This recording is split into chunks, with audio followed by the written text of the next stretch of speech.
नमस्कार। आज हम आपको एक ऐसी कहानी सुनाने जा रहे हैं जो हमें सिखाती है कि सच्ची खूबसूरती दिल में होती है, न कि दौलत में। और हिम्मत और समझदारी से हर मुश्किल को हराया जा सकता है। आइए कहानी शुरू करते हैं। अगर आप पहली बार केटीवी स्टोरी चैनल पर आए हैं तो हमारे परिवार का हिस्सा बनने के लिए चैनल को सब्सक्राइब कर लीजिए और वीडियो अच्छी लगे तो इसे लाइक, शेयर और कमेंट करके हमें अपना प्यार जरूर दिखाइएगा। आपका सहयोग ही हमारी प्रेरणा है। बात बहुत ही पुरानी है, जब एक नगर में एक बहुत अमीर व्यापारी रहता था। उसकी एक बेटी थी जिसका नाम था सुधा।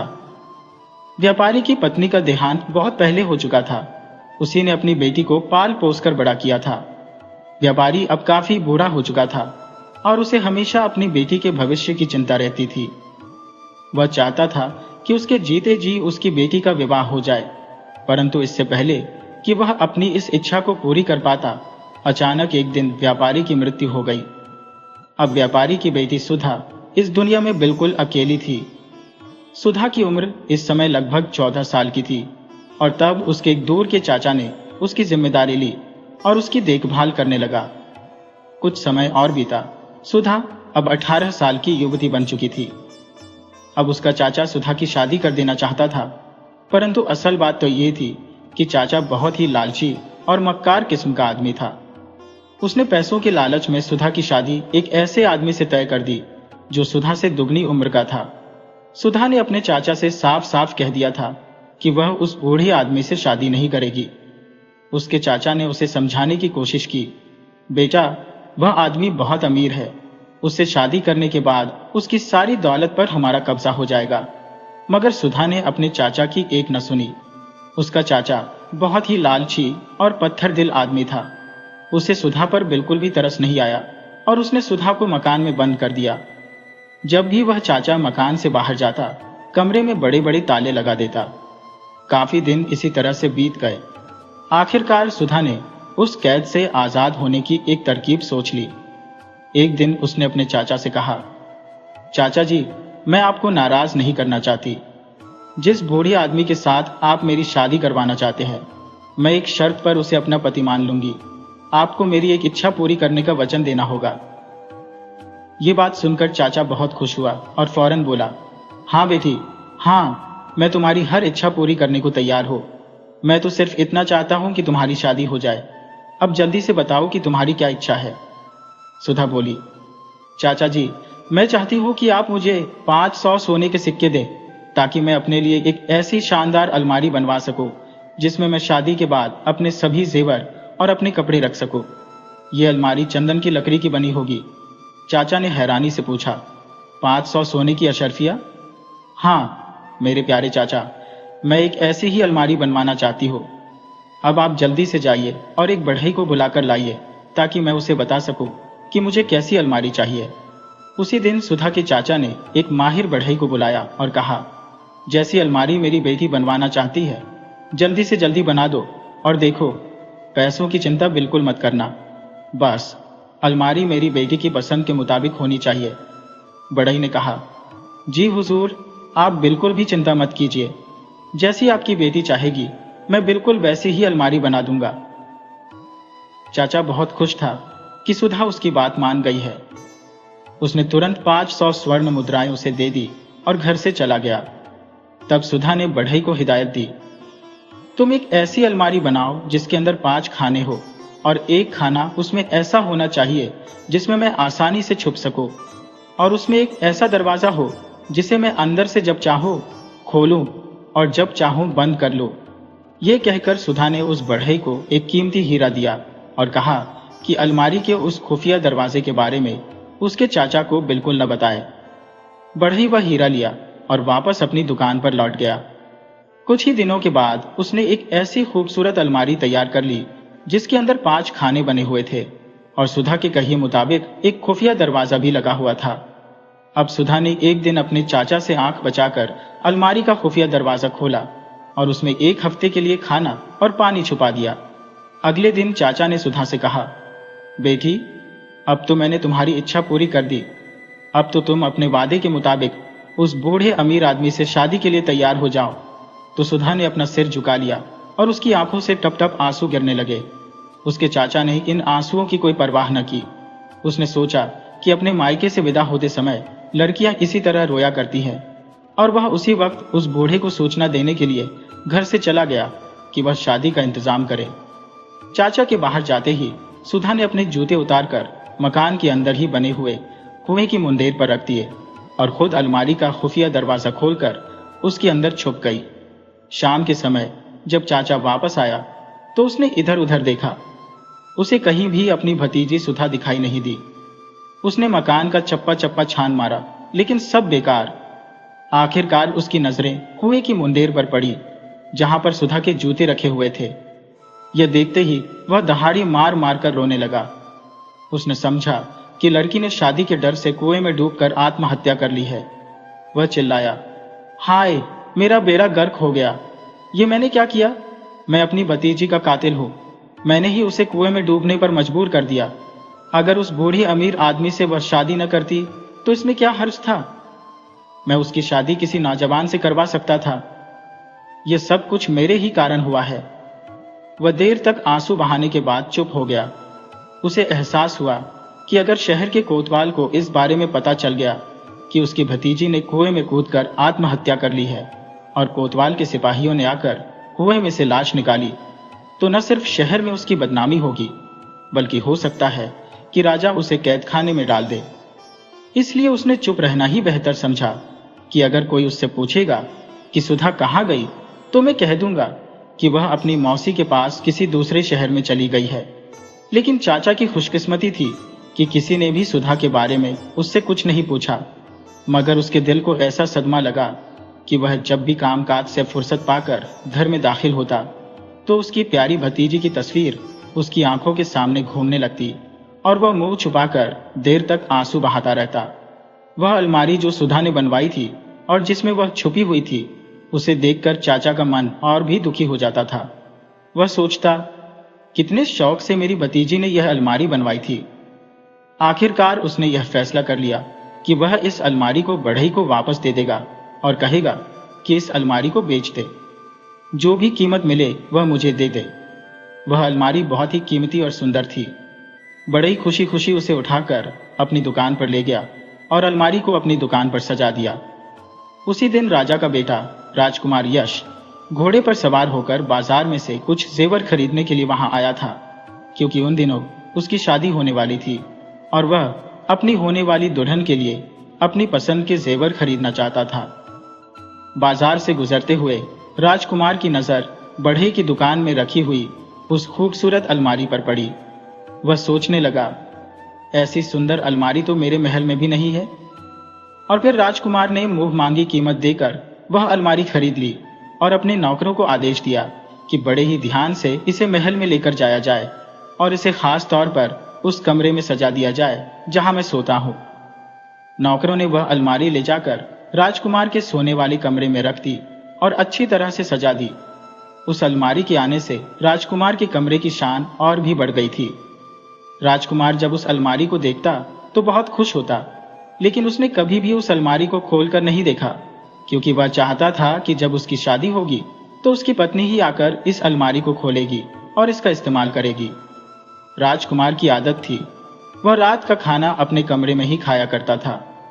जिस दिन से वह अलमारी कमरे में रखी गई थी, उसने महसूस किया कि जो खाना सोने चांदी के बर्तनों में लाकर उसके लिए रखा जाता है, उसमें से कई थालियां खाली होती है। कुछ फल भी पहले से कम दिखाई दे रहे थे। एक दो रोटियां भी गायब थी। राजकुमार हैरान था, लेकिन उसने किसी से कुछ नहीं कहा।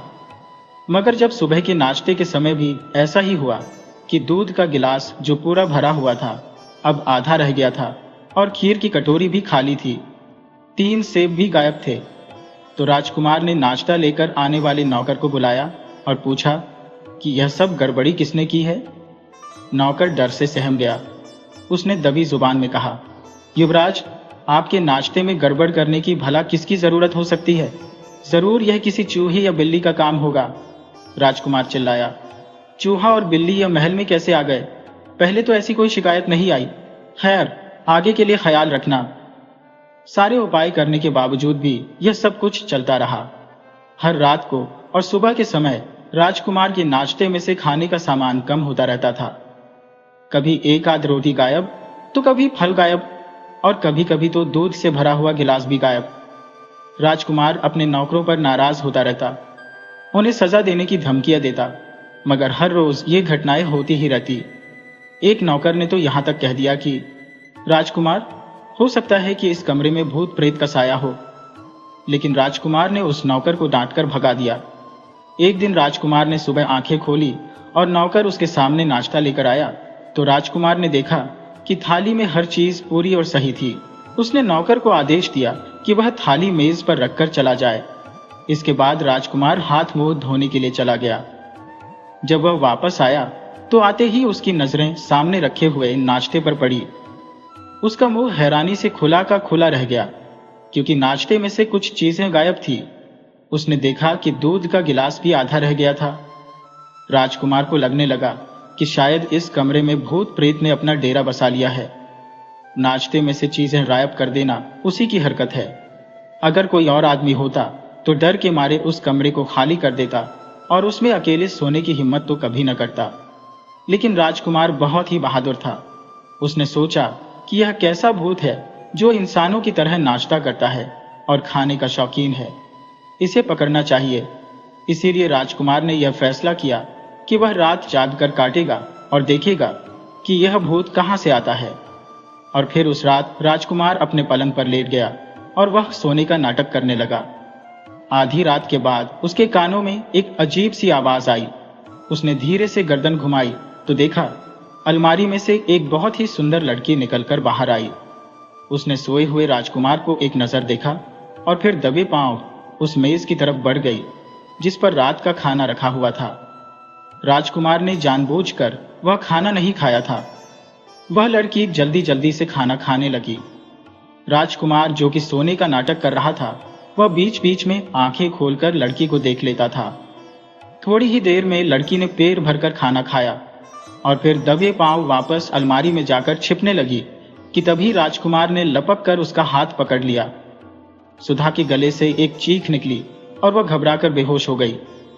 राजकुमार ने उसे उठाकर अपने पलंग पर लेटा दिया और उसके मुंह पर पानी के छींटे मारे।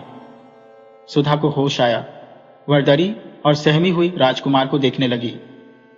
राजकुमार ने पूछा, तुम कौन हो? क्या कोई आत्मा हो, कोई परी हो, या हम इंसानों की दुनिया में ही रहने वाली कोई लड़की हो? सुधा ने रोते हुए जवाब दिया, मैं एक मुसीबत की मारी लड़की हूं। और फिर उसने राजकुमार को अपनी दुख भरी कहानी सुना दी। राजकुमार के दिल पर इसका बहुत ही असर हुआ। उसे सुधा बहुत पसंद आई थी। उसकी सुंदरता देखकर वह सोचने लगा कि कितना अच्छा हो अगर मेरी शादी इस लड़की से हो जाए। लेकिन उस समय राजकुमार ने यह बात अपने दिल में ही रखी। राजकुमार ने सुधा को उस अलमारी में छुपाकर रखा और इसके बारे में किसी को कुछ नहीं बताया। जब सारी दुनिया सो जाती तब सुधा अलमारी में से बाहर निकलकर आती और राजकुमार से बातें करती, और जब सुबह होने वाली होती और मुर्गा पहली बांध देता, उससे पहले ही वह अलमारी में वापस चली जाती थी। एक रात की बात है, जब राजकुमार और सुधा आपस में बातें कर रहे थे कि तभी अचानक महल की एक दासी वहां से गुजरी। उसके कानों में बातें करने की आवाज आई तो वह एकदम रुक गई और सोचने लगी, राजकुमार तो अपने कमरे में अकेला सोता है, फिर इस समय वहां पर दूसरा कौन है? ये सोचकर वह दबे पांव राजकुमार के कमरे के पास गई और दरवाजे के सुराख में से झांकने लगी। यह देखकर उसे बहुत ही हैरानी हुई कि राजकुमार के साथ एक बहुत ही सुंदर लड़की बैठी हुई थी और वे दोनों हंस हंस कर बातें कर रहे थे। यह तमाशा देखकर तो दासी के होश उड़ गए। अगले दिन उसने यह बात दूसरी दासी को बताई। दूसरी दासी ने तीसरी को और तीसरी ने चौथी के कान में कही, और इस तरह से यह खबर पूरे महल में फैल गई। आखिरकार यह खबर उस राजकुमारी तक भी जा पहुंची जिसके साथ राजकुमार की शादी होने वाली थी। यह खबर सुनते ही राजकुमारी ईर्ष्या के मारे जल भुन गई और अंगारों पर लौटने लगी। उसने चुपचाप एक दासी को अपने पास बुलाया और उसे इनाम का लालच देकर कहने लगी, अगर तुम मुझे उस लड़की के बारे में यह मालूम करके दे दो कि वह राजकुमार के कमरे में कैसे आती है और फिर कहां पर वापस चली जाती है, तो मैं तुम्हें मुंह मांगा इनाम दूंगी। वह दासी बहुत ही चालाक थी। उसने राजकुमारी से वादा किया कि वह 1-2 दिन में ही इस बात का कोई न कोई सुराग लगा लेगी। उस दिन से वह दासी राजकुमार के कमरे के आसपास ही घूमती रहती और जब आधी रात हो जाती तो बिल्ली की तरह पंजों के बल चलती हुई राजकुमार के कमरे के पास पहुंच जाती थी और दरवाजे के सुराख से आंख लगाकर झांकने लगती। उसने देखा कि कुछ ही देर के बाद उस अलमारी में बना हुआ एक खुफिया दरवाजा खुला और उसके अंदर से एक बहुत ही सुंदर लड़की निकलकर बाहर आई। उसने बाहर निकलते ही पहले खाना खाया और फिर आराम से बैठकर राजकुमार से बातें करने लगी। दासी बराबर दरवाजे में से आंख लगाए हुए यह सब कुछ देख रही थी। जैसे ही सुबह की रोशनी हुई, मुर्गे ने बांध दी तो वह लड़की वापस अलमारी में घुस गई और झट से उसने दरवाजा बंद कर लिया। दासी दौड़ी दौड़ी महल से बाहर निकली और उसने जाकर राजकुमारी को सारा किस्सा मिर्च मसाला लगाकर सुनाया और अपना इनाम मांगा। राजकुमारी ने इनाम देने की बजाय एक चांटा उसके मुंह पर दे मारा और नाराज होकर बोली, दफा हो जाओ मेरे सामने से, भला यह भी कोई ऐसी खबर है जिस पर मैं तुम्हें इनाम दूंगी। दासी वहां से चली गई। वह बेचारी कर भी क्या सकती थी। इधर उस चालाक राजकुमारी ने मक्कारी से काम लेते हुए एक उपाय सोचा। एक दिन उसने सुना कि राजकुमार अपने कुछ दोस्तों के साथ शिकार खेलने के लिए जंगल की तरफ जा रहा है। राजकुमारी को जब इस बात की खबर मिली तो वह बहुत खुश हुई। उसे इसी दिन का इंतजार था। राजकुमार के वहां से जाते ही चालाक राजकुमारी ने अपने एक नौकर को महल में भेजा। वह नौकर रानी के पास गया। नौकर ने यह संदेशा दिया कि आज की रात राजकुमारी की कुछ सहेलियां दावत के लिए आने वाली है और राजकुमारी अपने कमरे को सजाना चाहती है और इसके लिए उन्हें वह खूबसूरत अलमारी चाहिए, क्योंकि उन्होंने सुना है कि राजकुमार के कमरे में एक बहुत ही शानदार अलमारी रखी हुई है।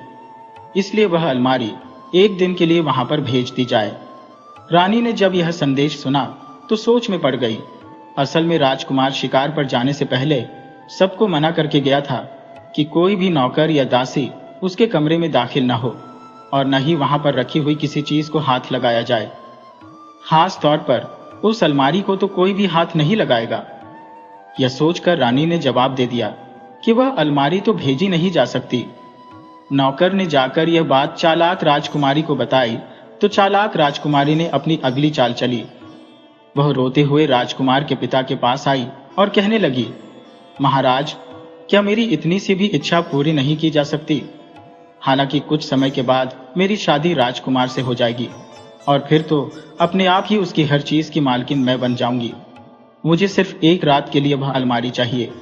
मैं वादा करती हूं कि सुबह होते ही वह अलमारी वापस राजकुमार के कमरे में रख दी जाएगी। राजा राजकुमारी की बातों में आ गया और उसने अपने नौकरों को आदेश दिया कि उस अलमारी को राजकुमार के कमरे से उठाकर इस राजकुमारी के पास पहुंचा दिया जाए। राजा के आदेश को भला कौन टाल सकता था। उसी समय वह अलमारी चालाक राजकुमारी के कमरे में पहुंचा दी गई। चालाक राजकुमारी ने उस अलमारी को अपने कमरे में रखवाया और फिर कुछ सोचकर एक चूहा उसके अंदर छोड़ दिया। थोड़ी ही देर में अलमारी में हलचल होने लगी।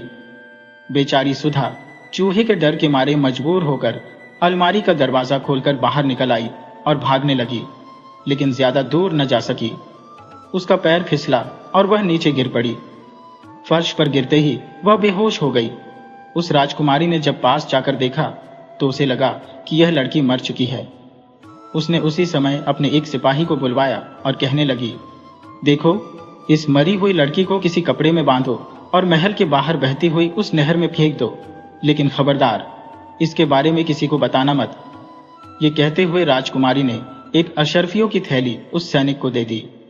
सैनिक ने सुधा को अच्छी तरह से कपड़े में लपेटा और फिर उसे कंधे पर लाद कर महल से बाहर बहती हुई नहर में फेंक दिया और महल में वापस आ गया। पानी में गिरते ही सुधा को होश आ गया और उसने बचने के लिए हाथ पांव मारना शुरू किया। वह मदद के लिए चिल्लाने लगी। किस्मत का करना ऐसा हुआ कि वहीं से एक बूढ़ा मछुआरा गुजर रहा था। उसने जब लड़की के चीखने चिल्लाने की आवाज सुनी तो उसने नहर की तरफ देखा। उसे एक डूबती हुई लड़की नजर आई। मछुआरे ने नहर में छलांग लगा दी। वह एक बेहतरीन तैराक था। वह सुधा को घसीट कर नहर के किनारे पर ले आया और फिर उसे अपने घर ले गया। जब सुधा की हालत कुछ ठीक हुई तो मछुआरे ने उससे पूछा, बेटी, तुम कौन हो और इस हालत में कैसे पहुंची? सुधा ने कहा, बाबा, मैं सिर्फ इतना ही बता सकती हूँ कि मैं मुसीबत की मारी लड़की हूँ और मेरा कोई ठिकाना नहीं है। आज से मैं आपकी ही बेटी हूँ। मछुआरे ने कहा, ठीक है बेटी, आज से तुम मेरी जिम्मेदारी हो। जब तक तुम चाहो इस घर में रह सकती हो। और फिर इसके बाद सुधा उस बूढ़े मछुआरे के घर में ही रहने लगी। अब दूसरी तरफ राजकुमार की बात सुनिए। वह शिकार खेलकर जब महल में वापस आया तो सीधा अपने कमरे में गया। उसने देखा कि उसके कमरे में जो खूबसूरत अलमारी रखी हुई थी उसका दरवाजा खुला हुआ था। मगर यह खुफिया दरवाजा कैसे खुला और वह लड़की कहाँ गायब हो गई? यह सोचकर राजकुमार परेशान हो गया। उसने आवाज लगाकर नौकरों को बुलाया और पूछा कि सच सच बताओ, इस अलमारी को किसने हाथ लगाया था? लेकिन किसी ने भी कुछ नहीं बताया। सब यही कहते रहे कि युवराज, हमने अलमारी को बिल्कुल भी हाथ नहीं लगाया। आखिरकार परेशान होकर राजकुमार अपने बिस्तर पर लेट गया और बेतहाशा रोने लगा। उसने खाना पीना, हंसना बोलना सब कुछ छोड़ दिया। दिन प्रतिदिन उसकी हालत अब बिगड़ती जा रही थी। कुछ ही दिनों में वह ऐसा दिखाई देने लगा जैसे बहुत समय से बीमार हो। राजा और रानी अपनी बेटी की ऐसी हालत देखकर बहुत ही परेशान हो गए थे। पूरे राज्य के हकीमों और वैद्यों को बुलाया गया, परंतु कोई भी राजकुमार का इलाज न कर सका। किसी भी दवा का उस पर कोई असर नहीं हो रहा था। ऐसा लगने लगा था कि अगर राजकुमार ने जल्दी ही कुछ न खाया तो उसकी जान बचाना बहुत ही मुश्किल हो सकता है। उसे खिलाने पिलाने की कई कोशिशें की गई, मगर कोई भी कोशिश कामयाब न हुई। राजा का एक मंत्री, जो कि बहुत अक्लमंद था, उसने राजा से कहा, महाराज, अगर आप आज्ञा दें तो मेरे दिमाग में एक उपाय आया है जिससे हम राजकुमार को कुछ खिलाने में कामयाब हो सकते हैं। राजा ने कहा, जल्दी से वह उपाय बताइए, देर मत कीजिए। मंत्री ने उपाय बताया कि महाराज, सारे राज्य में यह मुनादी करा दी जाए कि प्रजा का हर आदमी, चाहे वह बच्चा हो, बूढ़ा हो, मर्द हो या औरत हो, अपने राजकुमार की जान बचाने के लिए खाने या पीने की कोई चीज तैयार करे और महल में लेकर आए। हो सकता है कि हमारी प्रजा का यह प्यार देखकर राजकुमार कुछ खाने को मजबूर हो जाए। राजा को यह उपाय बहुत पसंद आया। राजा ने उसी दिन पूरे राज्य में यह घोषणा करवा दी कि राजा का आदेश है, प्रजा के सभी लोगों को बताया जाता है कि राजकुमार की जान बचाने के लिए खाने पीने की चीजें बनाए और महल में लेकर आए। शायद किसी के हाथ का पका हुआ खाना राजकुमार को पसंद आ जाए और उसे खाकर वह अपना उपवास तोड़ दे। राज्य की प्रजा को अपने राजकुमार से बहुत प्यार था और सभी उसकी बीमारी को लेकर बहुत ही परेशान थे। यह ऐलान सुनते ही क्या मर्द और क्या औरत सभी खाना पकाने में लग गए। हर किसी की यही कोशिश थी कि उसका खाना सबसे स्वादिष्ट और अच्छा हो। किसी ने खीर बनाई तो किसी ने पुलाव बनाया, किसी ने गाजर का हलवा। इस तरह से हर रोज नए नए खाने तैयार होने लगे। लेकिन राजकुमार भी अपनी जिद का पक्का था। मजाल है कि उसने किसी के खाने की तरफ नजर उठाकर भी देखा हो। जब यह खबर बूढ़े मछुआरे के घर में रह रही सुधा के पास पहुंची तो वह मछुआरे से कहने लगी, बाबा, मैंने सुना है कि नगर के सभी लोग तरह तरह के पकवान बनाकर राजमहल ले जा रहे हैं। आप भी कुछ लेकर जाइए। अगर आप कहें तो मैं मछली का शोरबा बना दूं। मछुआरे ने एक ठंडी आह भरी और बोला, बेटी, हमारी ऐसी किस्मत कहाँ कि राजकुमार हमारे घर का बना हुआ मछली का शोरबा पिए। बड़े बड़े अमीर सेठ और व्यापारियों के घरों के स्वादिष्ट पकवान तो राजकुमार ने खाए नहीं, तो भला हमारे पकवान को कौन पूछेगा। सुधा ने कहा, बाबा, आप लेकर तो जाइए, क्या पता राजकुमार को मछली पसंद आ जाए। मछुआरे ने कहा, ठीक है बेटी। सुधा ने बड़ी मेहनत से मछली का बहुत ही मजेदार शोरबा तैयार किया और मिट्टी की एक प्याली में भरकर मछुआरे को सौंप दिया कि अभी इसे लेकर जाइए और राजकुमार की सेवा में पेश कीजिए।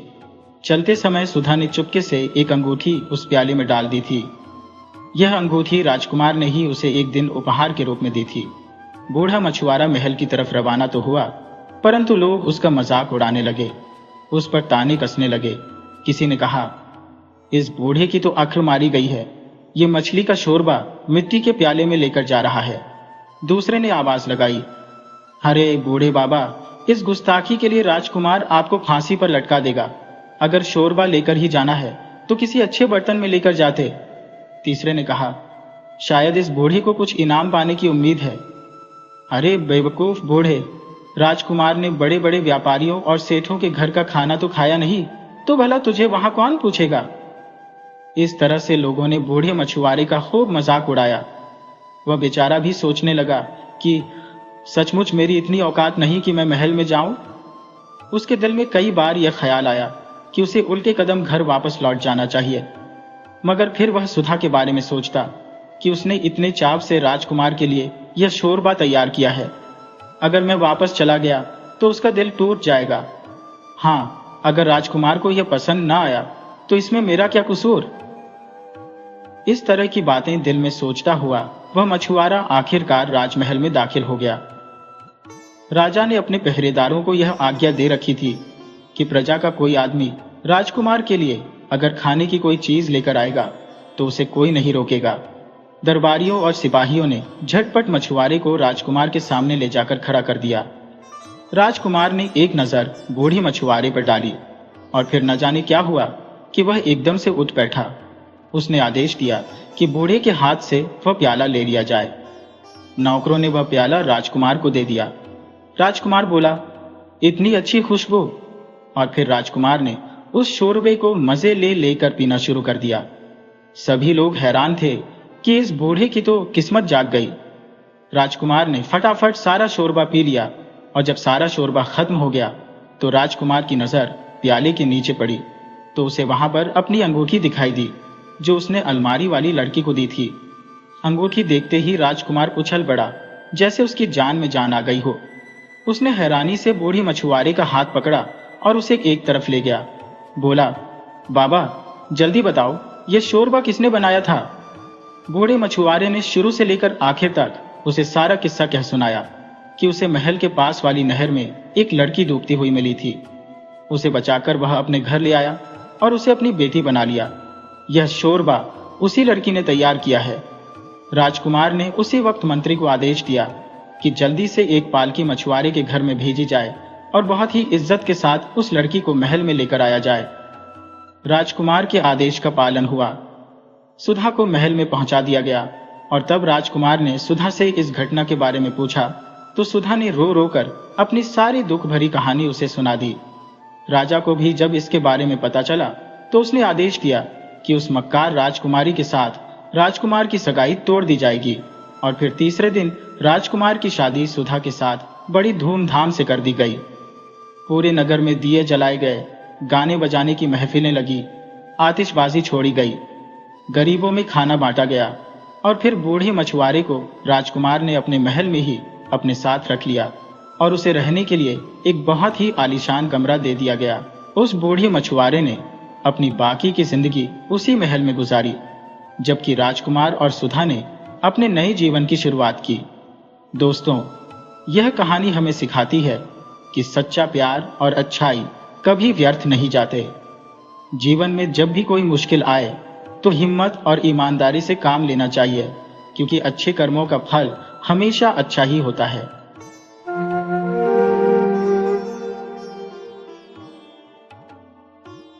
एक राज्य था जिसका नाम था पृथ्वीपुर और वहां राजा पृथ्वीसेन राज करते थे। उनकी अभी कुछ ही समय पहले शादी हुई थी। राजा अपनी रानी के संग बहुत सुख से रह रहे थे, जिनका नाम कुसुमलता था। रानी कुसुमलता बड़ी ही पूजा पाठ करने वाली सीधी सादी महिला थी। उन्होंने एक बड़ा प्यारा तोता पाल रखा था जो उनसे इंसानों की तरह ही बातें किया करता था। वो तोता कोई मामूली तोता नहीं था, बल्कि बड़ा समझदार और ज्ञानी था। रानी ने उसे बहुत अच्छी अच्छी बातें सिखाई थी, यहाँ तक कि रानी ने उसे कई श्लोक और मंत्र भी याद करवा दिए थे। एक दिन ऐसा आया कि रानी के उस प्यारे तोते ने अपना शरीर छोड़ दिया। जब उस तोते की आत्मा यमलोक पहुंची तो उसने देखा कि धर्मराज अपने सिंहासन पर बैठे हुए हैं। तोते की आत्मा ने आदर से धर्मराज को प्रणाम किया। धर्मराज ने उसे आशीष देते हुए कहा, आओ तोते, तुम्हारा स्वागत है। तुमने पंछी का जीवन पाकर भी कोई ऐसा काम नहीं किया जिससे किसी को तकलीफ हो। उल्टे तुमने तो कई शास्त्रों के श्लोक और मंत्र भी बोले। इतना तो आजकल कोई इंसान भी नहीं करता। मैं तुमसे बहुत खुश हूं। इसीलिए मुझे लगता है कि तुम्हें धरती पर एक और मौका मिलना चाहिए। इस बार मैं तुम्हें सबसे अच्छी योनि यानी इंसान बनाकर धरती पर भेज रहा हूं। जाओ और एक मनुष्य के रूप में धरती के सारे सुख भोगो। धर्मराज की यह बात सुनकर भी तोते के चेहरे पर जरा भी खुशी नहीं झलकी। तब धर्मराज ने उससे पूछा, तोते, मैंने तुम्हें इतना अच्छा शरीर देने का वरदान दिया, पर तुम्हारे चेहरे पर तो कोई खुशी ही नहीं दिख रही। अरे, इस इंसान के शरीर को पाने के लिए तो स्वर्ग के देवता भी तरसते हैं, फिर तुम खुश क्यों नहीं हो? इस पर तोते की आत्मा बोली, हे प्रभु, मैं ये मानता हूं कि मनुष्य का जन्म सबसे ऊंचा होता है, लेकिन जब से मैंने इंसानों को बुरे काम करते हुए देखा है, तब से मेरी इंसान बनने की इच्छा ही मर गई है। धर्मराज बोले, तोते, तुमने ऐसा भी क्या देख लिया जो तुम्हें इंसानों से इतनी घिन आने लगी है? तब तोता कहने लगा, हे प्रभु, अगर आप भी सुनेंगे तो शायद आपको भी इंसानों से नफरत हो जाएगी। धरती पर अब इंसान इंसान नहीं रहा। वो अपनी सारी हदें और सारे फर्ज भूल चुका है। वो ये भी भूल गया है कि सभी जीवों में वही सबसे अच्छा है। अब तो ऐसा लगता है कि इंसान की जात ही सबसे गिरी हुई और घिनौनी हो गई है। जो थोड़े बहुत अच्छे लोग बचे हैं, उनका भी धरती पर जीना बड़ा मुश्किल हो गया है। हे धर्मराज, आप मुझे कुछ भी बनाकर धरती पर भेज दीजिए, चाहे कुत्ता, बिल्ली या कोई और जानवर बना दीजिए, पर मुझे इंसान मत बनाइए। इंसानों ने ऐसे ऐसे काम किए हैं जिन्हें देखकर मुझे लाज आती है और मेरा मन बेचैन हो जाता है। तब धर्मराज ने कहा, तोते, अगर तुम्हारी बात में सच्चाई है तो मैं जानना चाहूंगा कि तुमने इंसानों को ऐसे कौन से काम करते देख लिया जिससे तुम्हें पूरी इंसान जात से ही नफरत हो गई है। तोते ने कहा, प्रभु, अगर आप सच में जानना चाहते हैं तो सुनिए, मैं अपनी आंखों देखी कुछ घटनाएं आपको सुनाता हूं। और तब तोता धर्मराज को एक एक करके सारी बातें बताने लगा। वो कहने लगा, हे प्रभु, पहली बात तो यह है कि इंसान की नीयत बहुत जल्दी फिसल जाती है। वो कभी अपने धर्म पर टिका नहीं रहता। प्रभु, ये किस्सा उसी राजकुमारी का है जिसने मुझे पाला था। मैं आपको राजकुमारी कुसुमलता की कहानी सुनाता हूँ। ये बात उस समय की है जब सुंदरपुर नाम के राज्य में एक साधु घूमता घामता आ पहुंचा था। उसने एक बड़े से बरगद के पेड़ के नीचे अपना आसन जमा लिया।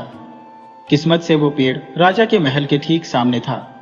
साधु महाराज वहां अपनी धोनी लगाकर और आंखें बंद करके बैठ गए। वो बस भगवान के ध्यान में डूब गए। न हिलना, न डुलना, न कुछ खाना पीना, न किसी से बात करना। इसी तरह बैठे बैठे कई दिन बीत गए। उस राजा के नगर में वैसे तो कई साधु भीख मांगने आते रहते थे। किसी की लंबी लंबी जटाई होती तो कोई शरीर पर राख मले रहता था, कोई गेरुए कपड़े पहनता तो कोई सफेद, लेकिन ये साधु सबसे अलग था, एकदम साफ सुथरा। उसने भी गेरुए रंग के ही कपड़े पहने थे। धीरे धीरे उस साधु के आने की बात दूर दूर तक फैल गई। जो कोई भी उस साधु के बारे में सुनता, वो उसके दर्शन करने चला आता। उस बरगद के पेड़ के नीचे लोगों का अच्छा खासा जमावड़ा रहने लगा। लोग बस इसी आस में बैठे रहते कि कब साधु आंखें खोलें और वो उनसे आशीर्वाद ले सके। बातें होते होते उस साधु की खबर राजा के कानों तक भी जा पहुंची। राजा के मन में भी बड़ी इच्छा जागी कि उसे भी उस साधु से मिलना चाहिए। जब राजा साधु के पास गया तो साधु ने अपनी आंखें खोली। राजा ने कहा, साधु महाराज, आप मेरे राज्य में आए, मैं इससे बहुत खुश हूं। मुझे तो ऐसा लग रहा है जैसे आपने मेरे मन की मुराद पूरी करने के लिए ही दर्शन दिए हैं। मेरे पास दुनिया का हर सुख है, पर बेटा नहीं है। बस एक ही बेटी है जिसकी उम्र अब 16 साल हो गई है। असल में राजा की बेटी यानी राजकुमारी कुसुमलता बहुत ही रूपवान थी। उसके राज्य के रिवाज के हिसाब से उसकी सगाई बचपन में ही हो गई थी। उसका मंगेतर पड़ोस के ही पृथ्वीपुर राज्य का राजकुमार था। कुछ ही समय बाद दोनों की शादी भी होने वाली थी। शादी होने तक राजकुमारी को महल से बाहर जाने की मनाही थी। वो बस महल के अंदर ही रहा करती थी। जब कभी उसका मन घूमने का करता तो वो पहरेदारों के साथ ही जाती थी। इतनी सुंदर बेटी का बाप होने के बाद भी राजा खुश नहीं था। उसके मन में तो बस यही एक इच्छा थी कि उसका एक बेटा होता जो उसके बाद राज्य गद्दी संभालता। साधु के बारे में सुनकर राजा के मन में यह ख्याल आया कि अगर साधु उसे आशीर्वाद दे दे तो शायद भगवान उसकी ये इच्छा पूरी कर दे। ये सोचते ही राजा ने साधु के लिए महल के अंदर ही एक बहुत सुंदर कुटिया बनवा दी। उस कुटिया तक जाने का रास्ता पेड़ों के झुंड से होकर गुजरता था। उसके चारों तरफ ऊंची ऊंची दीवारें भी खड़ी कर दी गई। जब वो सुंदर सी कुटिया बनकर तैयार हो गई तो राजा ने साधु महाराज से विनती की, साधु महाराज, आप महल के अंदर बनी इस कुटिया में आकर रहिए, क्योंकि ये बाहर की जगह आपके लिए ठीक नहीं है। साधु ने राजा की बात मान ली और अपने चेलों के साथ महल के अंदर बनी उस कुटिया में चला गया। जब साधु की खबर महल में जवान राजकुमारी तक पहुंची तो उसके मन में भी साधु को देखने की इच्छा हुई। असल में वो अपने मंगेतर राजकुमार के बारे में साधु से कुछ पूछना चाहती थी। एक रात की बात है, राजकुमारी ने अपनी एक दासी को साथ लिया और झाड़ियों में छिपते छिपाते अकेली ही उस कुटिया में चली गई जहां साधु महाराज थे। साधु महाराज ने जब राजकुमारी को देखा तो वो चौंक गए। उसने इतनी सुंदर लड़की तो कभी सपने में भी नहीं देखी थी। साधु राजकुमारी को देखते ही उस पर फिदा हो गया और उसने राजकुमारी से कह दिया कि वो उससे शादी कर ले। ये सुनकर राजकुमारी को बड़ा धक्का लगा और उसने अपने पल्लू से अपना मुंह छिपा लिया और वहां से भाग खड़ी हुई। साधु को राजकुमारी से ऐसी उम्मीद नहीं थी। उसे बहुत गुस्सा आया और उसने पास में रखा अपना खंजर उठाया और जोर से घुमाकर भागती हुई लड़की के पीछे फेंक दिया। खंजर सीधा राजकुमारी के पैर में जा लगा। राजकुमारी ने वो खंजर खींचकर बाहर फेंका और दौड़ती हुई अपने कमरे में वापस चली गई। कमरे में पहुंचकर उसने अपने घाव को धोया और उस पर मरहम पट्टी की। जब उसकी दासी उसके पीछे पीछे कमरे में आई तो उसने देखा कि राजकुमारी सो रही थी। जब सुबह हुई तो राजा साधु के पास आया और उसे प्रणाम किया, लेकिन साधु ने उसे ना तो कोई आशीर्वाद दिया, ना ही उससे कोई बात की और ना ही उसकी तरफ आंख उठाकर देखा।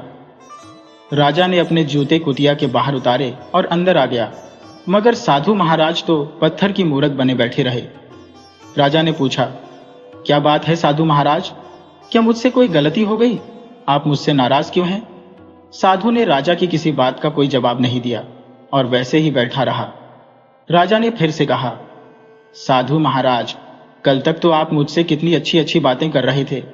आपकी ज्ञान भरी बातें सुनकर मेरे मन को बड़ी शांति मिलती है, लेकिन आज आप एक शब्द भी नहीं बोल रहे। साधु ने गुस्से में जवाब दिया, मुझे कुछ नहीं कहना, क्योंकि तुम सुन नहीं पाओगे।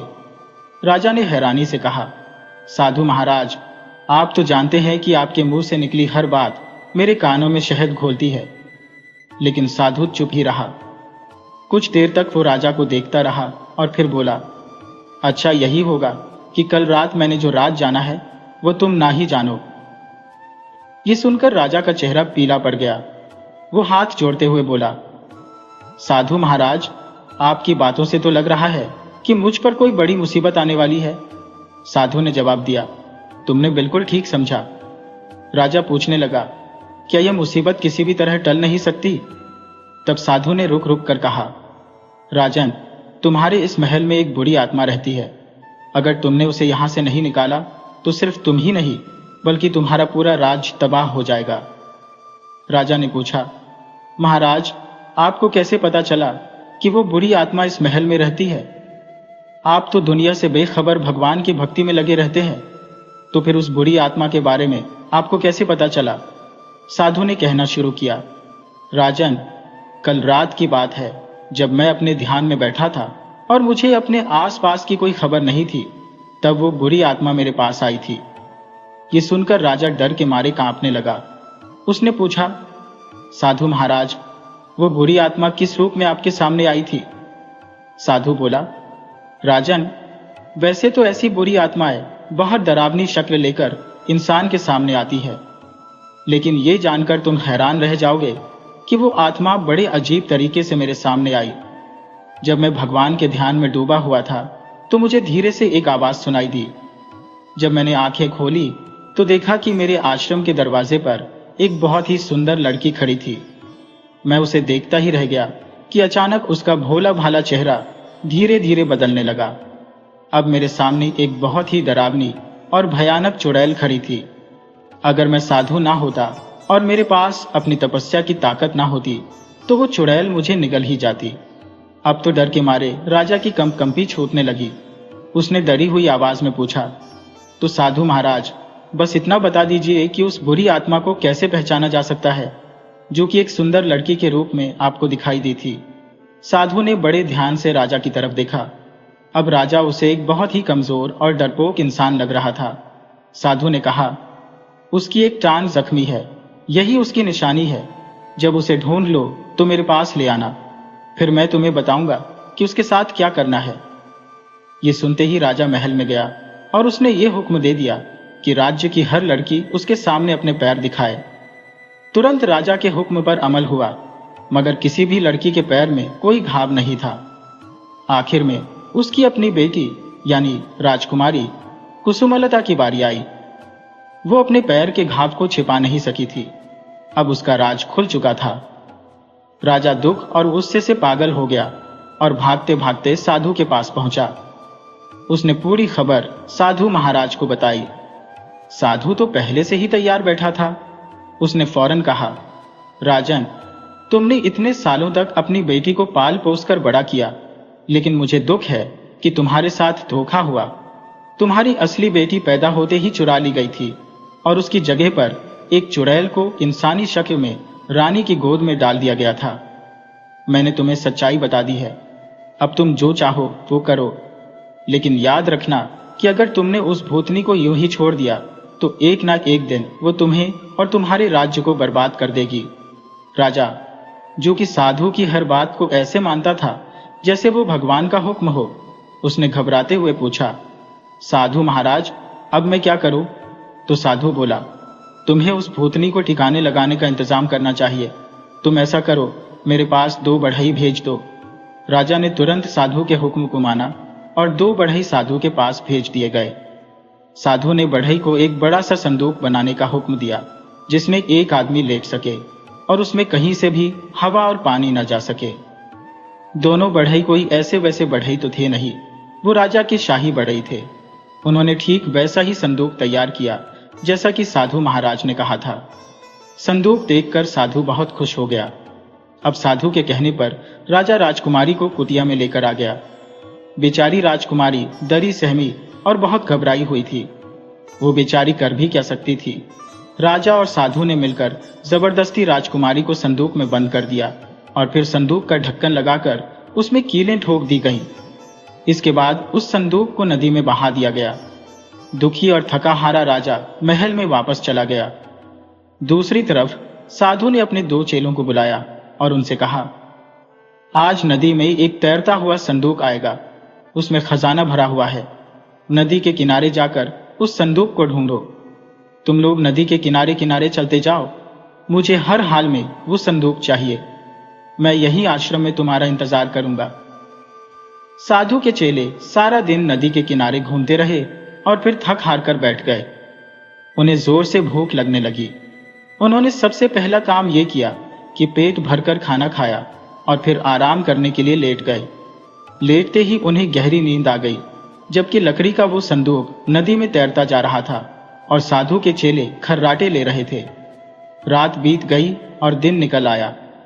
अब हुआ ये कि नदी के किनारे पड़ोसी राज्य का राजकुमार पृथ्वीसेन शिकार खेलने के लिए आया हुआ था। ये नदी उसके राज्य और राजकुमारी कुसुमलता के पिता के राज्य के बीच में एक सरहद का काम करती थी। राजकुमार एक सफेद हिरण का पीछा करते करते नदी के किनारे तक आ पहुंचा था। उसके एक साथी ने चिल्लाकर कहा, वो देखिए राजकुमार, नदी के बीच में कुछ तैरता हुआ आ रहा है। राजकुमार ने जब गौर से देखा तो वो एक बड़ा सा संदूक था। राजकुमार के साथ आए हुए सिपाहियों ने तुरंत संदूक को खींचकर बाहर निकाला और फिर संदूक का ढक्कन खोला गया। संदूक के अंदर एक बहुत ही सुंदर सी लड़की लेटी हुई थी। सभी देखने वाले उसकी सुंदरता को देखते ही रह गए। ताजी हवा के लगते ही राजकुमारी को होश आ गया। जब वो बात करने के लायक हुई तो राजकुमार ने पूछा, तुम कौन हो और किसने तुम्हें इस संदूक के अंदर बंद करके इस नदी में बहा दिया? राजकुमारी ने अपनी पूरी दुख भरी कहानी राजकुमार को सुना दी। उसने बताया कि उसके पिता इन दिनों एक ढोंगी साधु के झांसे में आए हुए हैं और वो उस साधु को बहुत पहुंचा हुआ समझते हैं। इसी साधु के कहने पर उन्होंने मुझे संदूक में डाला और नदी में बहा दिया। राजकुमारी ने राजकुमार को यह बिल्कुल भी नहीं बताया कि वो रात को चोरी चोरी साधु को देखने के लिए कुटिया में गई थी। जब राजकुमार ने राजकुमारी को गौर से देखा तो कहने लगा, मेरा ख्याल है कि आप मेरी मंगेतर है और बचपन में हमारी सगाई पक्की हो गई थी। ये सुनकर राजकुमारी कुछ शर्मा गई और फिर वो बोली कि अगर उस ढोंगी साधु को यह पता चल गया कि मैं संदूक में से जिंदा बच निकली हूं, तो वो मुझे जान से मारकर ही दम लेगा। ये कहकर उसने राजकुमार को अपनी असली कहानी भी सुना दी कि किस तरह से वो रात के समय चुपचाप साधु को देखने के लिए गई थी और साधु ने अपने खंजर से उसे जख्मी कर दिया था। राजकुमार अपनी मंगेतर राजकुमारी को अपने राज्य में ले आया और फिर अपने मंत्री को बुलाकर उसने हुक्म दिया कि नदी के किनारे पर एक बहुत बड़ा लकड़ी का संदूक पड़ा हुआ है। उस संदूक में उस पागल बंदर को बंद कर दिया जाए जिसको हमने जंजीरों से बांध रखा है। उसके बाद वो संदूक साधु के आश्रम के पास नदी में डलवा दिया जाए। मंत्री ने बंदर को संदूक के अंदर बंद किया, ढक्कन लगाया और अच्छी तरह से कीलें ठोक कर उस संदूक को नदी में उस जगह पर बहा दिया जहां पर साधु के चेले संदूक के आने का इंतजार कर रहे थे। अचानक जब उन्हें दूसरे किनारे पर संदूक आता हुआ दिखाई दिया तो चेले खुशी से उछल पड़े। उन्होंने संदूक को खींचकर किनारे पर लाया और फिर उसे उठाकर आश्रम की तरफ चल दिए जहां पर साधु उनका इंतजार कर रहा था। चेलों ने वो संदूक अपने गुरु को सौंप दिया और बड़े चाव से संदूक के खुलने का इंतजार करने लगे। लेकिन साधु ने उनसे कहा, तुम लोग यहां से जाओ, मैं अकेले में इस संदूक को खोलूंगा और चाहे जो भी हो जाए तुम दरवाजा मत खोलना। चाहे कोई कितना भी चीखे, चिल्लाए या रोने की आवाज आए, तुम बिल्कुल भी परवाह मत करना। साधु के चेले आश्रम से बाहर निकल गए और दरवाजा अच्छी तरह से बंद कर दिया। सभी चेले दरवाजे पर बैठकर इंतजार करने लगे। अचानक आश्रम के अंदर से दिल दहला देने वाली चीखें सुनाई देने लगी, लेकिन चेलों ने अंदर जाने की हिम्मत नहीं की क्योंकि उनके गुरु ने हुक्म दिया था कि चाहे जो भी हो जाए वो अंदर ना आए। अचानक एक जोरदार चीख सुनाई दी और फिर एकदम सन्नाटा छा गया। ये सन्नाटा चीख से भी कहीं ज्यादा डरावना था। चेले कुछ देर तक तो इंतजार करते रहे और फिर उन्होंने हिम्मत करके आश्रम का दरवाजा खोला। दरवाजे के खुलते ही एक मोटा सा बंदर चीखता हुआ बाहर की तरफ भागा और फिर दीवारें फांदता हुआ जंगल की तरफ भाग गया। अब चेलों ने आश्रम के अंदर झांका तो उनके होश उड़ गए। वो उल्टे पांव दौड़ते हुए और चीखते चिल्लाते हुए महल के दरवाजे पर पहुंचे। राजा के सिपाहियों ने जब आश्रम में आकर देखा तो साधु खून से लथपथ मरा हुआ पड़ा था। साधु की मौत की खबर पाकर जब राजा वहां पर आया तो वो भी हैरान था। साधु की मौत की खबर जब राजकुमारी कुसुमलता और राजकुमार तक पहुंची तो वे बहुत ही खुश हुए और फिर राजकुमार पृथ्वीसेन अपनी सेना की एक छोटी सी टुकड़ी लेकर राजकुमारी के राज्य की तरफ चल पड़ा। उसने सारी बात जब राजकुमारी के पिता को बताई तो वो अपनी नासमझी पर बहुत ही शर्मिंदा हुआ। उसने अपना सारा राजपाट राजकुमार के हवाले किया, उनसे माफी मांगी और अपने पापों का पछतावा करने के लिए राजगद्दी छोड़कर वो जंगल की तरफ चला गया। ये कहते हुए तोते ने अपनी कहानी खत्म की और बोला, धर्मराज, यही वजह है कि मैं इंसान का शरीर पाने में बिल्कुल भी खुश नहीं हूं। धर्मराज ने कहा, तोते, सचमुच तुम्हारी कहानी बिल्कुल सच्ची है। किसी इंसान पर भरोसा नहीं किया जा सकता। कब किसकी नीयत खराब हो जाए कुछ पता नहीं। इंसान को जानवर बनते हुए देर नहीं लगती। तब तोता कहने लगा, प्रभु, अब मैं आपको एक दूसरी घटना सुनाता हूं। एक ब्राह्मण का बेटा काशी में विद्या पढ़ने के लिए गया। उसने 12 बरस तक वहां पर पढ़ाई की। जब उसने सब कुछ पढ़ लिया तो पढ़ने के बाद वो वापस अपने घर लौट आया। अपने पिता से कहने लगा, पिताजी, मैंने सब कुछ पढ़ लिया है, मुझे सब कुछ याद है।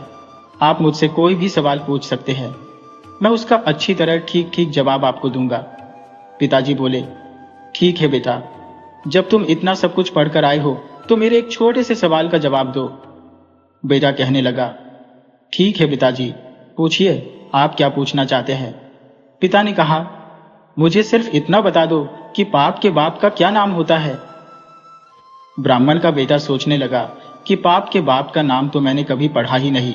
जो किताबें मैंने पढ़ी उसमें यह बात तो थी ही नहीं। फिर तो ब्राह्मण का बेटा रात भर किताबें पलटता रहा पर उसे पाप के बाप का नाम नहीं मिला। सुबह उसके पिताजी कहने लगे, बेटा, जब तुम्हें पाप के बाप का नाम ही मालूम नहीं है तो तुमने क्या खाक पढ़ाई की है। अभी तक तो तुम्हें पाप के बाप का नाम ही नहीं पता अपने पिता की ये बात सुनकर ब्राह्मण का बेटा कहने लगा, आप चिंता मत कीजिए पिताजी, आखिर मैं एक ब्राह्मण का बेटा हूं। मैं पाप के बाप का नाम ढूंढकर ही वापस लौटूंगा, चाहे इसके लिए मुझे कुछ बरस और क्यों न लग जाए। इतना कहकर वो ब्राह्मण का बेटा अपने घर से वापस काशी की तरफ चल दिया। रास्ते में उसे बहुत तेज प्यास लगी। एक नगर उसे दिखाई दिया तो पंडित जी उस घर के पास पहुंचे और वहां पर जाकर आवाज लगाने लगे, मुझे बहुत जोर की प्यास लगी है, अगर घर के अंदर कोई है तो मुझे पानी पिला दो। और तभी घर के अंदर से एक स्त्री निकली। उसने ब्राह्मण को पानी पिला दिया। ब्राह्मण ने जी भर कर पानी पिया और पानी पीने के बाद औरत से पूछा कि ये किसका घर है। वो स्त्री कहने लगी, ब्राह्मण जी, आपको ये बात पानी पीने से पहले पूछनी चाहिए थी कि ये किसका घर है। अब आपने पानी पी लिया, तब आप पूछ रही हैं कि ये किसका घर है। तो सुनिए, ये एक वैश्या का घर है। मैं एक वैश्या हूं और मेरा नाम चंपा है। पंडित जी ने जैसे ही वैश्या का नाम सुना तो एकदम से उन्होंने अपने कान पकड़ लिए और कहने लगे, हे भगवान, ये क्या हो गया, मुझसे तो भारी पाप हो गया, मैंने एक वैश्या के घर का पानी पी लिया। अब तो ब्राह्मण मन ही मन सोचने लगा, पाप के बाप का नाम तो मिला नहीं, एक पाप और हो गया। तभी चंपा कहने लगी, पंडित जी, आप आगे कहां जा रहे हो। पंडित ने चंपा को सारी बात बताई और कहा, मैं पाप के बाप का नाम ढूंढने के लिए जा रहा हूं जो मुझे काशी में मिलेगा। अब मैं दोबारा से काशी में पढ़ाई करने के लिए जा रहा हूं। पंडित जी की बात सुनकर चंपा ने सोचा कि 12 बरस तक काशी में पढ़कर आए, पंडित जी को यह भी नहीं मालूम कि पाप के बाप का नाम क्या है और ये फिर से पढ़ने के लिए काशी जा रहे हैं। मगर ये जरूरी भी नहीं कि पंडित जी जब काशी में जाए तो उन्हें पाप के बाप का नाम मालूम पड़ जाए। जब ये मेरे पास आए ही है तो क्यों ना मैं ही इन्हें बता दूं कि पाप के बाप का नाम क्या है। ऐसा सोचकर वैश्या पंडित जी से कहने लगी, पंडित जी, आपको पाप के बाप का नाम मालूम करना है ना, तो काशी जाने की क्या जरूरत है, पाप के बाप का नाम तो मैं ही आपको बता सकती हूँ। तब ब्राह्मण कहने लगा, यदि तुम मुझे नाम बता दो तो फिर मुझे इतनी दूर जाने की क्या जरूरत है। चंपा कहती है, ठीक है पंडित जी, मैं आपको पाप के बाप का नाम बताऊंगी, लेकिन आप बहुत थक चुके हैं, काफी दूर से चलकर आए हैं, इसलिए आप थोड़ा आराम कर लीजिए, तब तक मैं आपके लिए खाना बना देती हूँ। फिर खाना खाने के बाद मैं आपको बताऊंगी कि पाप के बाप का नाम क्या है। ब्राह्मण कहने लगा, मैं तेरे घर का खाना कैसे खा सकता हूँ, तू एक अपवित्र स्त्री है, तेरे यहाँ पर खाना मैं कभी नहीं खा सकता, पानी पी लिया, उसका भी पछतावा कर रहा हूँ। पंडित जी की बात सुनकर चंपा कहने लगी, कोई बात नहीं पंडित जी, मैं आपको आटा, घी, शक्कर, चावल ये सब दे दूंगी, आप खुद ही खाना बनाकर खा लो। पंडित जी कहने लगे, तू एक वैश्या है, तेरे घर का मैं कुछ भी नहीं ले सकता। पंडित जी की बात सुनकर चंपा कहने लगी, पंडित जी, अगर आप मेरे हाथों से ये सारा सामान ले लेंगे तो मैं आपको दक्षिणा के रूप में 5 सोने की मोहरें भी दे दूंगी। सोने की मोहरों का नाम सुनकर पंडित जी सोचने लगे, बाप के बाप का नाम तो पता नहीं कहाँ मिलेगा, लेकिन कहीं सोने की मोहरें मेरे हाथ से चली ना जाए। अगर ये मुझे सोने की मोहरें देना ही चाहती है तो इसमें क्या बुराई है, यहाँ पर मुझे कौन देख रहा है, मैं इससे खाने की चीजें ले लेता हूँ, वैसे भी अपने हाथों से ही खाना बनाऊंगा और फिर खा लूंगा।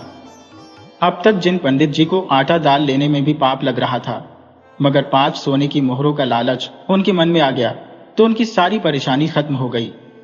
उन्होंने वैश्या के हाथ से खाना बनाने का सामान ले लिया और फिर वहीं पर पंडित जी आटा, घी और शक्कर लेने के बाद अपने हाथों से खाना बनाने लगे। जिस समय पंडित जी खाना बना रहे थे तो चंपा वहां पर आई और पंडित जी से कहने लगी, पंडित जी, आपने मेरे घर का पानी पिया, मेरे हाथों से आटा चावल भी लिया, तो अब क्या मैं आपके लिए खाना बना सकती हूँ। पंडित कहने लगे, चंपा, तेरे घर का खाना बनाने का सामान मैंने ले लिया, यही बहुत है, तू एक अपवित्र स्त्री है, तेरे हाथों का बना हुआ खाना मैं कभी नहीं खा सकता। चंपा कहने लगी, पंडित जी, आप चिंता मत कीजिए, अगर आप मेरे हाथों से बना हुआ खाना खा लेंगे तो मैं आपको उसके बदले में 5 सोने की मोहरें और दे दूंगी। पंडित जी सोचने लगे, अगर मुझे खाना खाने के बदले में 5 सोने की मोहरें और मिल जाए तो मेरे पास 10 सोने की मोहरें हो जाएंगी। पंडित जी सोचने लगे, मुझे खाना खा लेना चाहिए, यहाँ पर भला मुझे कौन देख रहा है, और फिर वो चंपा से कहने लगे, मैं तुम्हारे हाथ का खाना खा लेता हूं, लेकिन तुम नहाने के बाद ही खाना बनाना। चंपा ने कहा, ठीक है पंडित जी, मैं नहाने के बाद ही खाना बनाऊंगी। और इस तरह से 5 सोने की मोहरें देने के बाद चंपा ने पंडित जी के लिए खाना तैयार किया और उनके सामने रख दिया। पंडित जी बोले, बस अब तुम चली जाओ, मैं अपने हाथों से खाना खा लूंगा। तब चंपा कहने लगी, पंडित जी, मैंने आपके लिए खाना बनाया है, तो आप मेरे हाथों से खा भी लीजिए, इससे क्या फर्क पड़ता है। अब तो पंडित जी कहने लगे, तुम एक अपवित्र स्त्री हो, मैंने तुम्हें उंगली पकड़ाई, अब तुम पूरा हाथ पकड़ना चाहती हो, मैं तुम्हारे हाथों से कभी खाना नहीं खा सकता। तभी चंपा कहने लगी, पंडित जी, यदि आप सचमुच मेरे हाथों से खा लेंगे तो मैं आपको 5 सोने की मोहरें और दे दूंगी। पंडित जी सोचने लगे, अगर ये मुझे 5 सोने की मोहरें और दे देगी तो मेरे पास 15 सोने की मोहरें हो जाएगी। पंडित बोले, ठीक है, अगर तुम मुझे खाना खिलाना ही चाहती हो तो मुझे अपने हाथों से खाना खिला सकती हो। पंडित जी की बात सुनकर चंपा ने पंडित जी के लिए खाने की थाली परोसी। सामने पंडित जी बैठे थे, दूसरी तरफ चंपा बैठी थी और बीच में खाने की थाली थी। चंपा ने निवाला तोड़ा और अपने हाथों से पंडित जी के मुंह की ओर बढ़ाया। पंडित जी ने चंपा के हाथों से निवाला लेने के लिए अपना मुंह खोल दिया। जैसे ही पंडित जी ने मुंह खोला, तब चंपा ने पंडित जी के गाल पर एक जोरदार तमाचा जड़ दिया। पंडित जी आग बबूला हो गए और कहने लगे, तेरी ये हिम्मत, तू एक वैश्या होकर मुझ पर हाथ उठाती है, थप्पड़ मारती है, तूने बहुत बड़ा पाप किया है। चंपा ने कहा, मैंने कोई पाप नहीं किया पंडित जी, मैंने तो आपको सीख दी है। आप जिसकी तलाश में आए थे उसका जवाब बताया है। पाप तो आपने किया है, आप मेरे घर का पानी पीते हैं, आप मेरे घर का सामान लेते हैं, आपने मेरे घर पर खाना बनाया और मेरे हाथों से खाना खाने के लिए भी तैयार हो गए। जब आप एक वैश्या के यहाँ पर कोई काम कर नहीं सकते तो फिर आपने ये सब क्यों किया। पंडित जी कहने लगे, तुम्हारे भाव और तुम्हारे प्रेम के कारण। तो चंपा कहने लगी, प्रेम के कारण नहीं, बल्कि यूं कहिए कि लालच के कारण। आपको सोने की मोहरें दिखाई दे रही थी, इसीलिए आप मेरे घर का खाना खाने को तैयार हो गए, यहां तक कि मेरे हाथों से खाना खाने को भी तैयार हो गए। यही तो पाप का बाप है, लोभ। आपको लोभ दिखता गया और आप सब कुछ करते गए, आप वो सब कुछ करते गए जिसे आप पाप समझते थे। चंपा की बात सुनकर पंडित जी की आंखें खुल गईं। पंडित जी चंपा के पैरों में गिर गए और बोले, तुम कोई वैश्या नहीं बल्कि मेरी गुरु निकली, क्योंकि 12 बरस तक मैंने काशी में पढ़ाई की, उसके बाद भी मैं आज तक नहीं जान पाया कि पाप का बाप कौन है, और तुमने मुझे 1 मिनट में ही समझा दिया कि पाप का बाप कौन है। अब मैं समझ गया हूं कि पाप का बाप लोभ होता है और इंसान को कभी लालच नहीं करना चाहिए। लालच में आकर इंसान वो सभी पाप करता है जो कि मना है, जो कि शास्त्रों के खिलाफ है। इसके बाद वो तोता धर्मराज से कहने लगा, हे प्रभु, यही कारण है कि मैं एक मनुष्य की जाति में जन्म नहीं लेना चाहता। तब धर्मराज ने कहा, हे तोते, तुमने बिल्कुल सच कहा।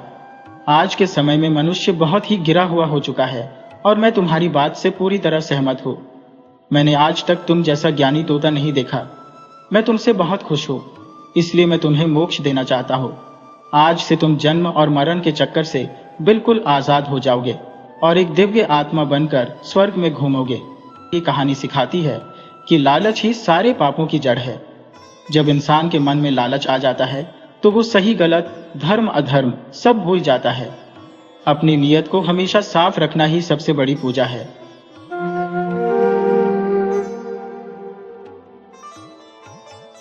एक जमाने की बात है, एक बंजारा और उसकी पत्नी रोजी रोटी कमाने के लिए अपने घर बार से दूर परदेश निकल पड़े। जैसे ही वे दूसरे राज्य की सरहद में दाखिल हुए, रास्ते में कुछ लुटेरों से उनका सामना हो गया। उन डाकुओं ने बंजारे और उसकी पत्नी के पास जो भी जमा पूंजी थी सब लूट ली और उन्हें फकीर बना डाला। लुटेरे तो अपना काम करके चलते बने, लेकिन बेचारे बंजारा और उसकी पत्नी की हालत चिंताजनक हो गई। अब वे सोचने लगे कि इस अनजान शहर में जहां पैसे के बिना कोई पूछ नहीं, उनका क्या होगा। उनका मन घबराया हुआ था। बंजारा अपनी पत्नी के साथ उस अनजान शहर की तरफ बढ़ने लगा। उसके मन में यही बात खटक रही थी कि अब वो अपना धंधा कैसे शुरू करे। इसी उधेड़बुन में चलते चलते उन्हें शहर के बाहर एक साधु बाबा की कुटिया दिखाई दी। बंजारा अपनी पत्नी को लेकर उस साधु बाबा की कुटिया की ओर चल पड़ा। जब वे कुटिया के पास पहुंचे तो उन्होंने देखा कि एक साधु अपने शिष्यों को उपदेश दे रहे थे। साधु बाबा को देखकर बंजारे के मन में आया, क्यों न मैं अपनी परेशानी साधु बाबा को बताऊं, शायद ये मेरी समस्या का कोई रास्ता निकाल दे। ऐसा सोचकर वह साधु महात्मा के पास पहुंच गया और बड़े ही अदब से अपनी सारी कहानी महात्मा जी को सुनाई। उसने कहा, महाराज, लुटेरों ने हमारा सब कुछ छीन लिया है। अब हमारे पास व्यापार शुरू करने के लिए कुछ भी नहीं बचा। अगर आप किसी तरह मेरी पत्नी को किसी सेठ के पास गिरवी रखवाकर मुझे कुछ पैसे दिलवा दें तो आपकी बहुत मेहरबानी होगी। जब उस साधु ने बंजारे की बात सुनी तो उन्हें उस पर बहुत तरस आ गया। साधु ने बंजारे को अपने एक जान पहचान वाले सेठ के बारे में बताया और उसे सेठ के पास भेज दिया। बंजारा अपनी पत्नी को लेकर जब उस सेठ के पास पहुंचा तो हाथ जोड़कर बोला, सेठ जी, मुझे कुछ पैसों की जरूरत है। मेरे पास गिरवी रखने के लिए और कुछ नहीं है, बस मेरी पत्नी है। आप मेरी पत्नी को गिरवी रखकर मुझे कुछ पैसे दे दीजिए। मैं उन पैसों से व्यापार करके जल्दी ही आपकी रकम ब्याज समेत लौटा दूंगा और अपनी पत्नी को आपसे छुड़ा लूंगा। तब तक मेरी पत्नी आपके दिए हुए पैसों के बदले आपके पास गिरवी रहेगी। सेठ ने जब बंजारे की बात सुनी तो वह पैसे देने के लिए तैयार हो गया और पैसों के बदले में बंजारे की पत्नी को अपने पास गिरवी रख लिया। अपनी पत्नी को सेठ के पास गिरवी रखकर और उससे उधार लेकर बंजारा व्यापार करने निकल पड़ा। उसने उन पैसों से प्याज का कारोबार शुरू किया। वह किसानों से सस्ते दाम में प्याज खरीदता और फिर दूसरे जरूरतमंद लोगों को ज्यादा कीमत पर बेच देता था। इस तरह बंजारे ने उन पैसों से बहुत ही कम समय में खूब धन कमा लिया। अब बंजारा सेठ के पास पहुंचा और बोला, सेठ जी, आप अपना हिसाब करके मुझसे पैसे ले लीजिए और मेरी पत्नी मुझे वापस लौटा दीजिए। ये सुनकर सेठ ने कहा, भाई क्या बताऊं, आज से 2 महीने पहले की बात है। तुम्हारी पत्नी अचानक बीमार पड़ गई और बीमारी की वजह से उसकी मौत हो गई। मैंने तुम्हारी पत्नी का बहुत इलाज करवाया, अच्छे से अच्छे वैद्यों को दिखाया, लेकिन फिर भी मैं तुम्हारी पत्नी को बचा नहीं सका। बंजारे ने जब सेठ के मुंह से यह बात सुनी तो उसे बहुत दुख हुआ। फिर थोड़ा हिम्मत बांधकर सेठ से बोला, सेठ जी, जो होना था वह तो हो चुका। शायद मेरे नसीब में ही ऐसा कुछ लिखा था।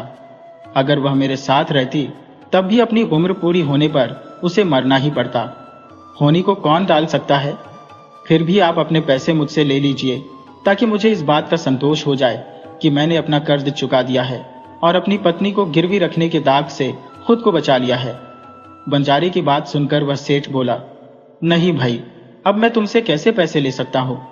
जब मैं तुम्हारी अमानत ही तुम्हें वापस नहीं कर सकता तो अपना कर्ज वापस लेने का मुझे कोई हक नहीं है। बंजारे ने बार बार सेठ से अपना कर्ज वापस लेने का आग्रह किया पर वह सेठ नहीं माना।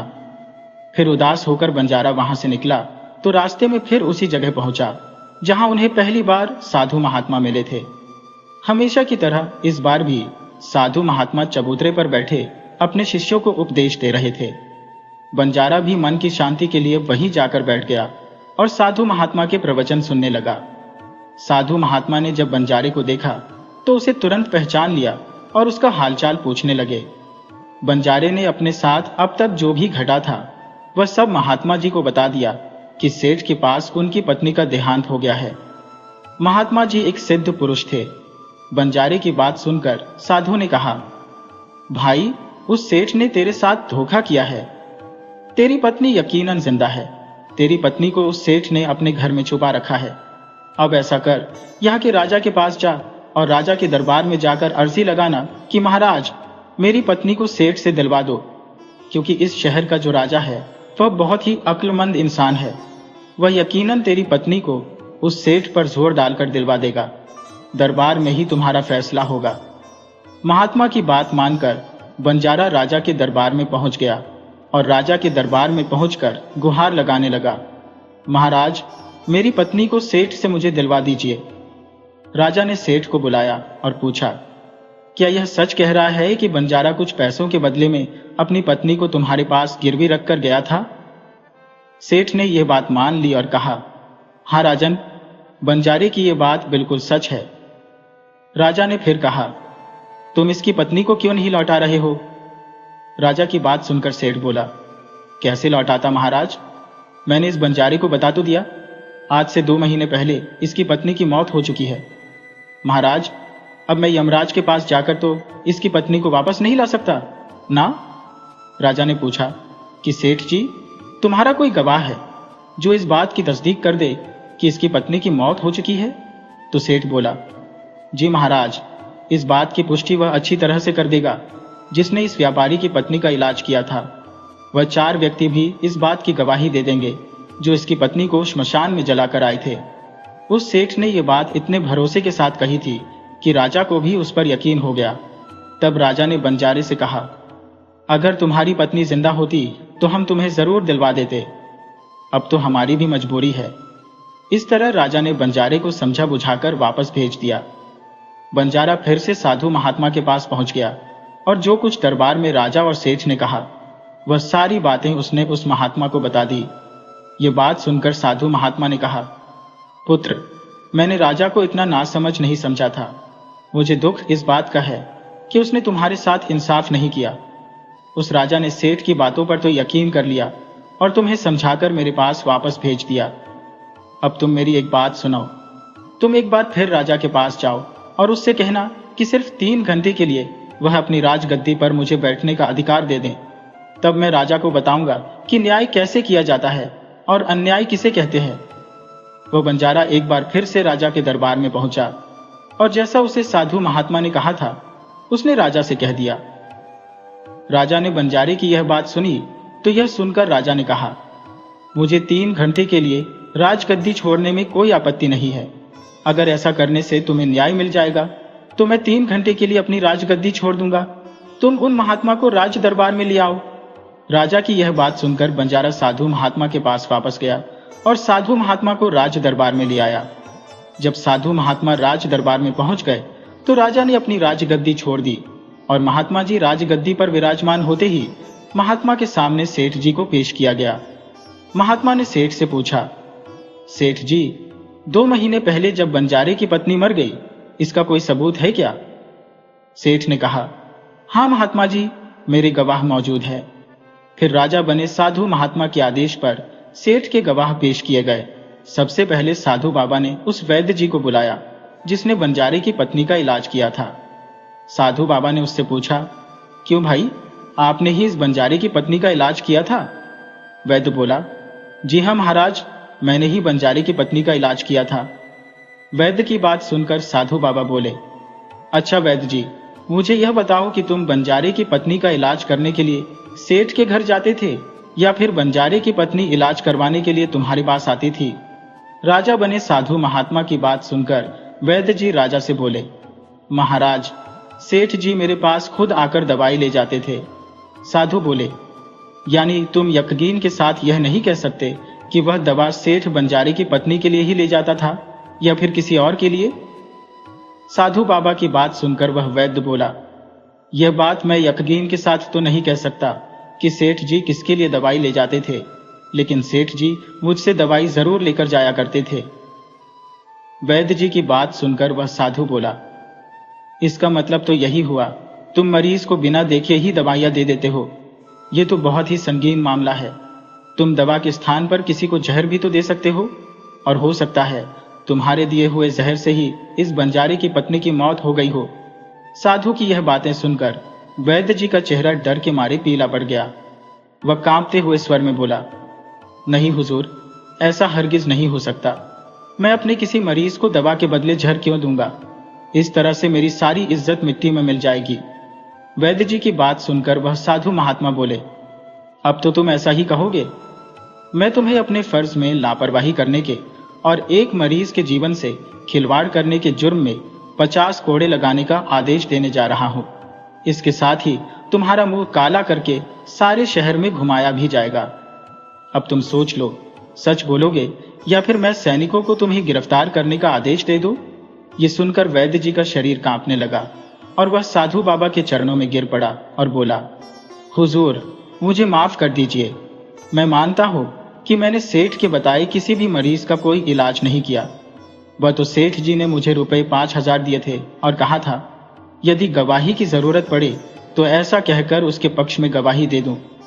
बस मेरा इतना ही गुनाह है कि मैंने लालच में आकर इस सेठ का प्रस्ताव मान लिया था। राजा बने साधु महात्मा ने कहा, कुछ भी हो, आपने अपराध तो किया ही है, इसलिए मैं तुम्हें झूठी गवाही के इल्जाम में 10 कोड़े लगाने का आदेश देता हूं। साधु महात्मा के आदेश का राजा के सैनिकों ने तुरंत ही पालन किया और सैनिकों ने फौरन ही वैद्य जी को पकड़ लिया और भरे दरबार में उसे कोड़े लगाने लगे। पहला कोड़ा लगते ही वैद्य जी जोर से चिल्ला पड़े और कहने लगे, महाराज मुझ पर रहम कीजिए, मैं मर जाऊंगा। हर कोड़े के साथ उसके गले से दर्द भरी आवाजें निकलने लगी। वैद्य जी के साथ ऐसा होते हुए देखकर सेठ के गवाह के तौर पर बुलाए गए उन चारों व्यक्तियों के कलेजे कांप गए जिन्होंने बंजारे की पत्नी को श्मशान में ले जाकर जलाने की बात कही थी। अब बारी बारी उन चारों गवाहों की बारी आई तो साधु महात्मा ने उनसे पूछा कि तुम लोगों का कहना है, तुम चारों ने इस बंजारे की पत्नी के शव को ले जाकर श्मशान में उसे जला दिया था।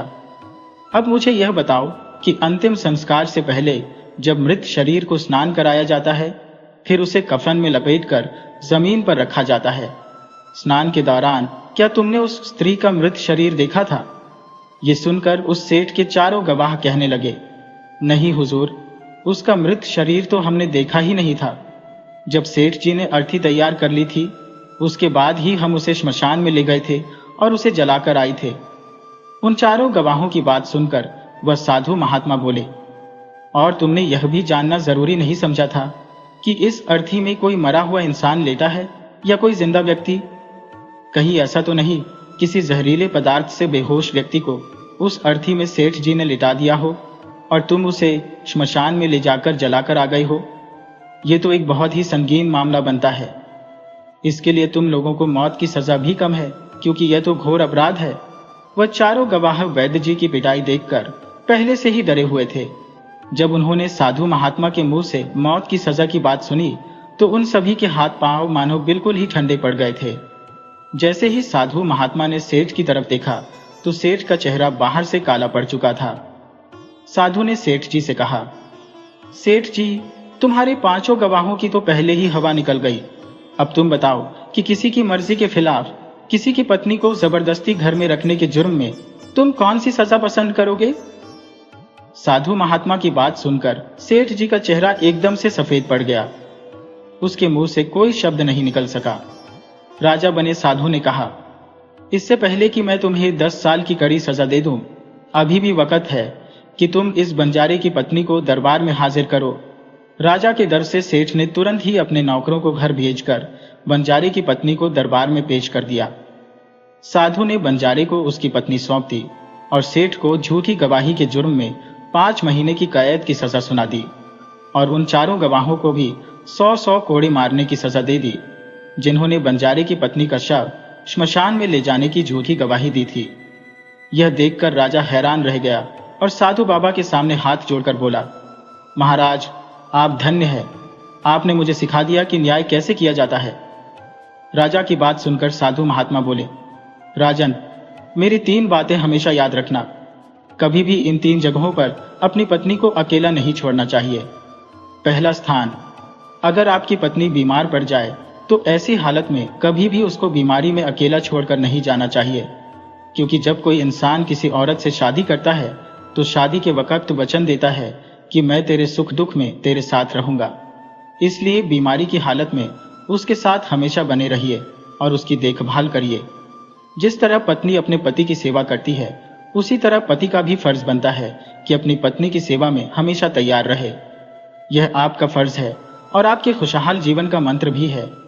दूसरा स्थान, अगर आपकी पत्नी पर कोई झूठा इल्जाम लगे तो आपको उसके साथ खड़े रहना चाहिए, क्योंकि एक लड़की अपने माँ बाप का घर इस उम्मीद में छोड़कर आती है कि मेरा पति मेरी भावनाओं को समझेगा और हर हालात में मेरा साथ देगा। इसलिए अगर दुनिया वाले उस पर कोई झूठा दोष लगा रहे हैं तो आपको अपनी हम सफर के साथ खड़े रहना चाहिए। ऐसे समय में उसको कभी भी अकेला नहीं छोड़ना चाहिए। तीसरा स्थान, कभी भी अपनी पत्नी को पराई पुरुषों के पास नहीं छोड़ना चाहिए, चाहे वह आपका दोस्त हो, चाहे आपका कोई रिश्तेदार हो और चाहे आपका कोई सगा भाई ही क्यों ना हो। किसी भी हालात में अपनी पत्नी को किसी दूसरे पुरुष के साथ अकेला नहीं छोड़ना चाहिए, क्योंकि आज के जमाने में किसी का कुछ नहीं पता, कौन कब और किसके साथ धोखा कर दे। इसलिए कभी भी भूलकर अपनी पत्नी को किसी पराये पुरुष के साथ अकेला नहीं छोड़ना चाहिए। दोस्तों, अगर आपको यह कहानी पसंद आई हो तो कृपया हमारे चैनल को सब्सक्राइब करें, वीडियो को लाइक करें और शेयर करें।